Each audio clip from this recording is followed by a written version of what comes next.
फिर यहोवा ने मूसा से कहा, 2 यदि कोई यहोवा का विश्वासघात करके पापी ठहरे, जैसा कि धरोहर व लेन देन व लूट के विषय में अपने भाई से छल करे व उस पर अंधेर करे। 3 वह पड़ी हुई वस्तु को पाकर उसके विषय झूठ बोले और झूठी शपथ भी खाए, ऐसी कोई भी बात क्यों न हो जिसे करके मनुष्य पापी ठहरते हैं।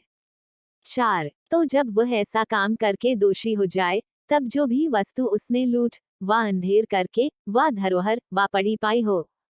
5 चाहे कोई वस्तु क्यों न हो जिसके विषय में उसने झूठी शपथ खाई हो, तो वो उसको पूरा पूरा लौटा दे और 5वां भाग भी बढ़ाकर भर दे। जिस दिन यह मालूम हो कि वह दोषी है, उसी दिन वह उस वस्तु को उसके स्वामी को लौटा दे।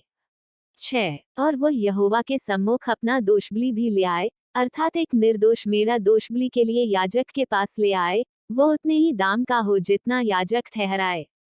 7 इस प्रकार याजक उसके लिए यहोवा के सामने प्रायश्चित करे, और जिस काम को करके वह दोषी हो गया है उसकी क्षमा उसे मिलेगी।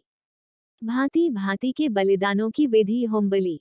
8 फिर यहोवा ने मूसा से कहा, 9 हारून और उसके पुत्रों को आज्ञा देकर यह कह कि होमबलि की व्यवस्था यह है, अर्थात होमबलि ईंधन के ऊपर रात भर भोर तक वेदी पर पड़ा रहे और वेदी की अग्नि वेदी पर जलती रहे।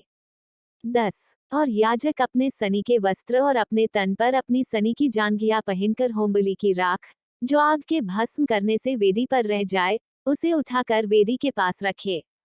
11 तब वो अपने वस्त्र उतारकर दूसरे वस्त्र पहनकर राख को छावनी से बाहर किसी शुद्ध स्थान पर ले जाए। 12 और वेदी पर अग्नि जलती रहे और कभी बुझने ना पाए, और याजक भोर भोर उस पर लकड़ियां जलाकर होमबलि के टुकड़ों को उसके ऊपर सजाकर धर दे और उसके ऊपर मेलबलियों की चर्बी को जलाया करे। 13 वेदी पर आग लगातार जलती रहे, वो कभी बुझने ना पाए। अन्नबलि। 14 अन्नबलि की व्यवस्था इस प्रकार है कि हारून के पुत्र उसको वेदी के आगे यहोवा के समीप ले आएं। 15 और वह अन्नबलि के तेल मिले हुए मैदे में से मुट्ठी भर और उस पर का सब लोबान उठाकर अन्नबलि के स्मरणार्थ के इस भाग को यहोवा के सम्मुख सुखदायक सुगंध के लिए वेदी पर जलाए। 16 और उसमें से जो शेष रह जाए उसे हारून और उसके पुत्र खा जाएं, वह बिना खमीर पवित्र स्थान में खाया जाए, अर्थात वे मिलाप वाले तंबू के आंगन में उसे खाएं। 17 वह खमीर के साथ पकाया न जाए, क्योंकि मैंने अपने हव्य में से उसको उनका निज भाग होने के लिए उन्हें दिया है, इसलिए जैसा पापबलि और दोषबलि परम पवित्र है वैसा ही वह भी है। 18 हारून के वंश के सब पुरुष उसमें से खा सकते हैं, तुम्हारी पीढ़ी पीढ़ी में यहोवा के हवनों में से यह उनका भाग सदैव बना रहेगा, जो कोई उन हवनों को छुए वह पवित्र ठहरेगा। 19 फिर यहोवा ने मूसा से कहा, 20 जिस दिन हारून का अभिषेक हो उस दिन वह अपने पुत्रों के साथ यहोवा को यह चढ़ावा चढ़ाए, अर्थात एपा का 10वां भाग मैदा नित्य अन्नबलि में चढ़ाए, उसमें से आधा भोर को और आधा संध्या के समय चढ़ाए। 21 वह तवे पर तेल के साथ पकाया जाए, जब वह तेल से तर हो जाए तब उसे ले आना, इस अन्नबलि के पड़े हुए टुकड़े यहोवा के सुखदायक सुगंध के लिए चढ़ाना। 22 और उसके पुत्रों में से जो भी उस याजकपद पर अभिषिक्त होगा, वह भी उसी प्रकार का चढ़ावा चढ़ाया करे। यह विधि सदा के लिए है कि यहोवा के सम्मुख वह संपूर्ण चढ़ावा जलाया जाए।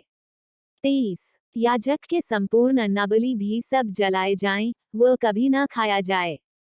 पापबलि। 24 फिर यहोवा ने मूसा से कहा, 25 हारून और उसके पुत्रों से यह कह कि पापबलि की व्यवस्था यह है, अर्थात जिस स्थान में होमबलिपशु वध किया जाता है उसी में पापबलिपशु भी यहोवा के सम्मुख बलि किया जाए, वह परम पवित्र है। 26 और जो याजक पापबलि चढ़ावे वह उसे खाए, वह पवित्र स्थान में, अर्थात मिलाप वाले तंबू के आंगन में खाया जाए।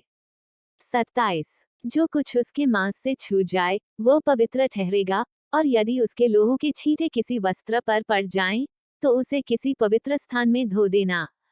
28 और वह मिट्टी का पात्र जिसमें वह पकाया गया हो तोड़ दिया जाए, यदि वह पीतल के पात्र में सिझाया गया हो, तो वह मांजा जाए और जल से धो लिया जाए। 29 और याजकों में से सब पुरुष उसे खा सकते हैं, वह परम पवित्र वस्तु है। 30 पर जिस पाप भिक्षु के लोहू में से कुछ भी खून मिला पवाले तंबू के भीतर पवित्र स्थान में प्रायश्चित करने को पहुंचाया जाए, तब तो उसका मांस कभी ना खाया जाए, वो आग में जला दिया जाए।